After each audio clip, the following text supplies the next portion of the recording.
Hello! Magsusundo na naman ulit sa aming sanggol.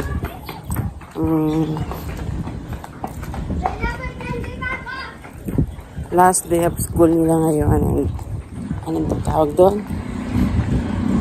Yung party. Kapag last day of school, yung may makain-kain, nakalimutan ko tuloy yung tawag. Closing party nila kanina.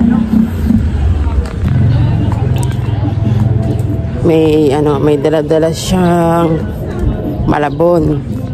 Yung ibang kaklase niya, may dala-dalang ano ba yun? Biko, iba pansit. Basta may mga dala-dala din. Kanilang contribute na food, potluck, kumbaga. Sa anak ko, malabon. Closing party nila mami. And sasabihin din yung mga honors. Kung sino yung with honors.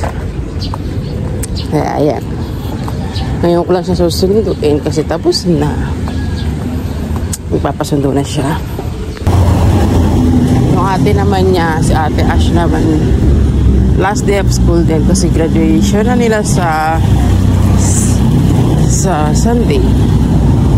And andun siya ngayon sa school kasi nagpa-participate siya sa pagpa-practice. Nagkukunin na yung kanilang toga at saka ribbon para sa student at saka sa parent. Yun. Medyo hinihingal ako. So ayan, nakalabas na ako ng subdivision. Hindi, malapit naman ang date kasi halos tapat lang ng subdivision yung school nila. So hindi marayo. Sa mata ng araw, nakalimutan ko na naman magdala ng payong. Lalo din sa mga dulo ko. Kung may dilat ang tama ang mata ko, nakasilaw ang araw. Ayan, tatawid na tayo.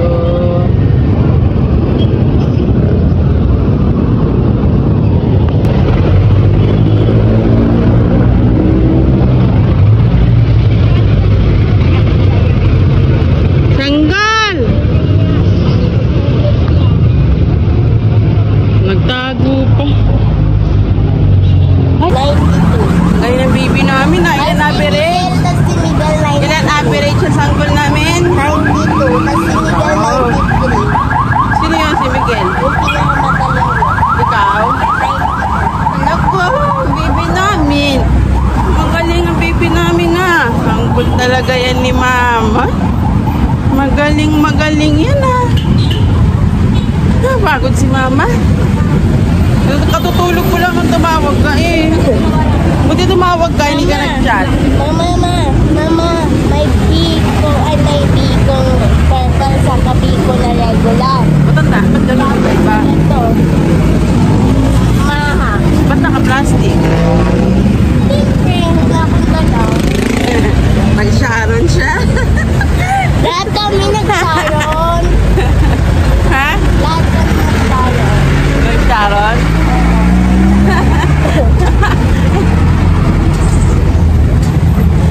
Cellphone ko Nandito.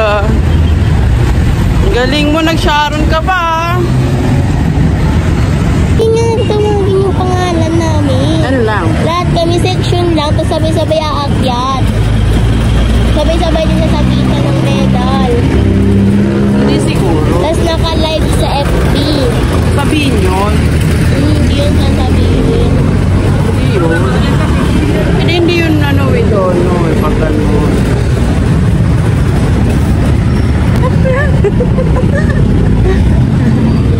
Sabay tayo sa tawid.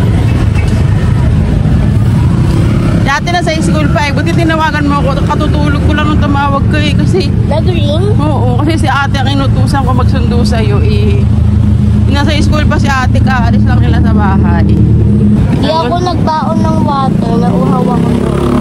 Gaga? May yan doon. Ay, hindi ko alam kung may tubig pa.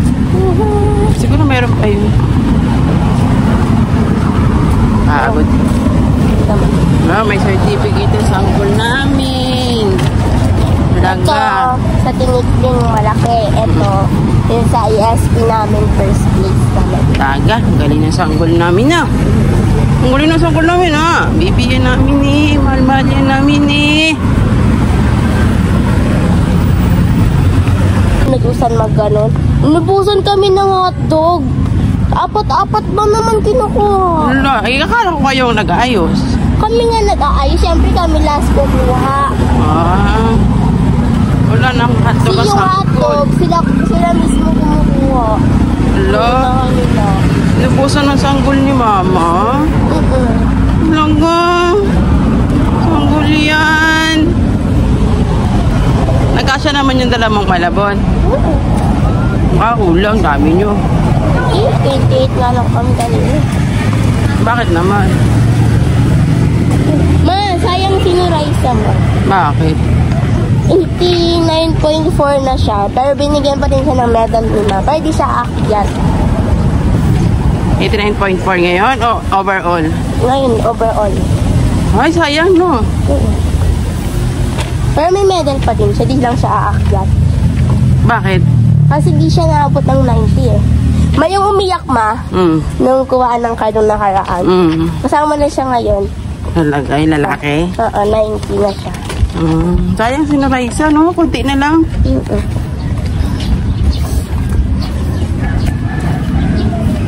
Overall yun? O fourth grading lang? Overall. Kaya nga binigyan na siya ng, ng medal. Overall na yun. 0.1 na lang yun ah. Diba? Sayang. Hindi ba nakatungtong? Bawal na ba yung dagdagan ni mo? Hindi na. Nagawa na eh. Pag point, bawal dagdagan. Pag point, bawal dagdagan. Hindi nagawa na kasi yung grade. Natapos niya na. Yan. So, ayan. Pauwi na kami. Dito na kami sa aming subdivision.